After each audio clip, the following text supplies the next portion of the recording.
ও doctor বাবু, তাড়াতাড়ি বাইরে আসেন, আমার এ কি সর্বনাশ হয়ে গেল। এ কোয়ানে কিরা কিসে কামড়াইলো? এই আপা আপনার কি সর্বনাশ হয়েছে? কে সর্বনাশ করেছে ও আপনার? ডাক্তার বাবু, আমার না, আমার স্বামী। ও আপনার স্বামী?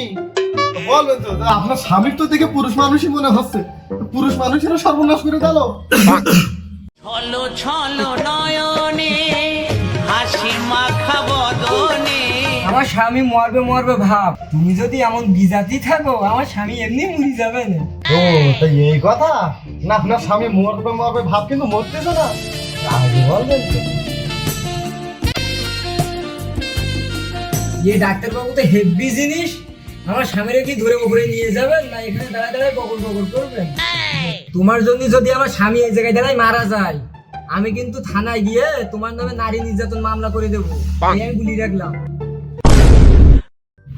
আপা আমার জ্ঞান যতটুকু জানে মরলে তো মার্ডার কেস হয়, নারী নির্যাতন কেস আবার কম কিমায় হয়।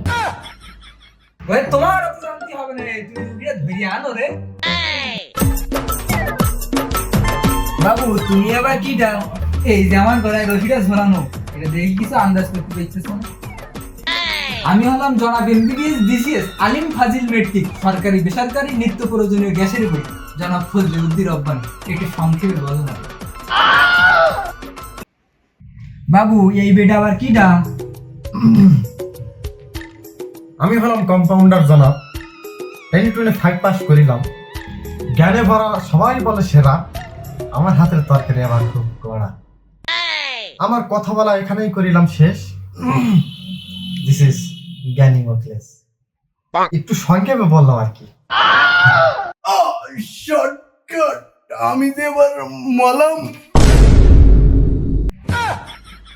আমার জ্ঞান যতটুকু বলে রুগীটা অনেক নম্রভদ্র, দেখো কত সুন্দর, নিজের পেটে নিজেই শুয়ে পড়বো। তবে রুগীটা যেমন সুন্দর তার থেকে সুন্দর তার বয়ের পুরুষ। রুগীর বউকে আমার লাগবে, তাতে রুগী বাঁচ হইতাম না। ও ডাক্তার বাবু তুমি আর বসে থেকো না, আমার স্বামী মরে যাচ্ছে, একটু দেখো। ও তা না বাবু, আমি দাঁড়িয়েই দেখতেছি কে ভাই মরে। এই তো সুযোগ ভালো সাজার। এই ডাক্তার বাবু তোমার কোনো কাজ হয়নি। এই আপার বড়টা দেখো তো অসুস্থ হয়ে মরে যাচ্ছে, দেখতে বলতেছে না নাকি? তার কোথাও কোনো পাসপত্র খুলে গেছে না, তাই দেখতে বলতেছে। তো বুঝাই কর। তাই না আপা? হ্যাঁ গো, তুমি আমার মনের ভাষা বুঝতে পারিছো।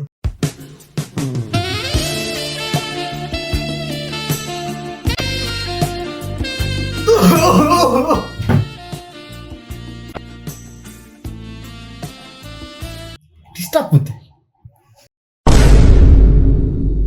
ও ডাক্তার, তোমরা ওসব পাও কথা বাদ দিয়ে আমার দেখো, আমার যে দম গেল গেল ভাব। তোমরা কি আমার একটু দেখবা নাকি আমার বউটা নিয়ে পুড়ে থাকবা? রুগী মানুষ এত কথা বলে কেন? দাঁড়াও দেখি একটু করে দেখতেছি। আরে এটা এসো তো। ও ডাক্তার, সমস্যা তোমার পাই না, আমার বুকি আসো দিন বুকি।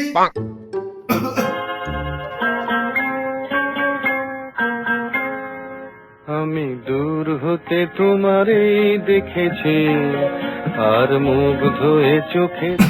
ও ডাক্তার, আমি যে মলাম, আমি তো বুকি আসতে বলি না, আমার দম আটকে যাচ্ছে, আমার বুক চেক করো, বুক। দোষ বা মুডটাই নষ্ট করে দে। দম নিতে কষ্ট হচ্ছে, দম নেওয়ার কি দরকার? আমার জ্ঞান যতটুকু বলে, এই ডাক্তার ক্লাস 5 পর্যন্ত পড়ি, নিউটনে ক্লাস 3 পর্যন্ত মনে হয় পুরো, তারপর আর স্কুলে বারান্দায় পাবে। আমার মন খুব টেনে করছে, এই ডাক্তারের হাতে এর বুকি মাথায়।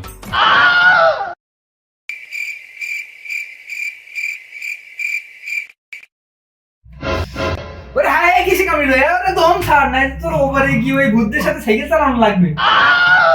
ও ডাক্তার, তুমিই তো কুলে দম আটকে রাখতি। আরে আমি কইছি বলে কি তাই শুনতে হবে নাকি? আমার রুগী নিয়ে ও ডাক্তার বাবু, আমার স্বামী এমন করতেছে কেন? তাড়াতাড়ি যাবো নয় কিছু করো। তোমার স্বামী তো দমের কষ্ট হচ্ছে, মানে এখন অক্সিজেনের সিলিন্ডারে না অক্সিজেন দেওয়া লাগবে। যা করবে তাড়াতাড়ি করেন, আমার স্বামী তো দম ফুটকে গেল। দাঁড়িয়ে হলো মোল্লা সাহেব, টাকা দিয়ে অক্সিজেন সিলিন্ডার নিয়ে আসো ব্যবস্থা করো। ওই অক্সিজেন সিলিন্ডার 3000 টাকা আর ভ্যান ভাড়া 50 টাকা। অক্সিজেন সিলিন্ডার 3000 টাকা, ভ্যান ভাড়া 50 টাকা। তাড়াতাড়ি দেন, রোগীর খুব ক্রিটিক্যাল অবস্থা। ও ডাক্তার বাবু, আমার যে অত টাকা নেই। ডাক্তারবাবু, এর কাছে টাকা নেই, এত টাকা নেই, থাক। কত আছে কত? 100 টাকা ছিল, ভ্যান ভাড়া বাদে আর 50 টাকা আছে। তাহলে কি আমার স্বামী আর আসবে না? ও ডাক্তার বাবু, আর কোনো ব্যবস্থা হবে না? কি আর কোনো ব্যবস্থা করা যাবে না? অবশ্যই আছে, আমার কাছে সব ব্যবস্থা আছে। 50 টাকা দাও, এক্ষুনি ব্যবস্থা করে দিচ্ছি। বলছি ডাক্তারবাবু, আদৌ কি আমাদের কাছে 50 টাকার অক্সিজেন আছে? হ্যাঁ, সবই আছে সবই আছে। ওকে 100 টাকা আছে, 50 টাকা না নিয়ে দিই। শুধু শুধু করবা নাকি? হ্যাঁ, কি ব্যবস্থা করবেন? সব ধরনের ব্যবস্থা আমার কাছে আছে। আপু কি আমি ডাক্তার হয়েছি? ওঠো ওঠো। শোনো কম্পাউন্ডার, হ্যাঁ, এই যে প্রথম এটা সিলিন্ডার, এই যে নিলাম, এই যে এমনি অক্সিজেনটা যাবে। হ্যাঁ, তাহলে এমনি তার অক্সিজেন দেওয়া, ঠিক আছে? তো তুমি তাহলে অক্সিজেন দিতে থাকো, আর আমি তোমার ভাবি কনদেছে আবার দেখো। হ্যাঁ, আমি তাহলে আসতেছি। সামনে ধরে ধরে।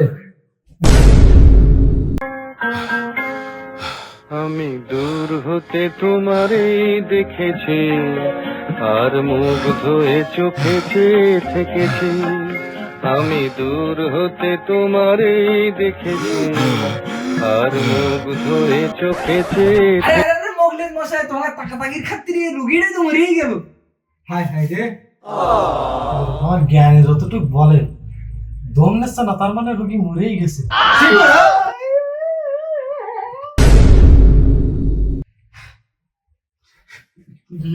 কি করলাম ডাক্তার সাহেব?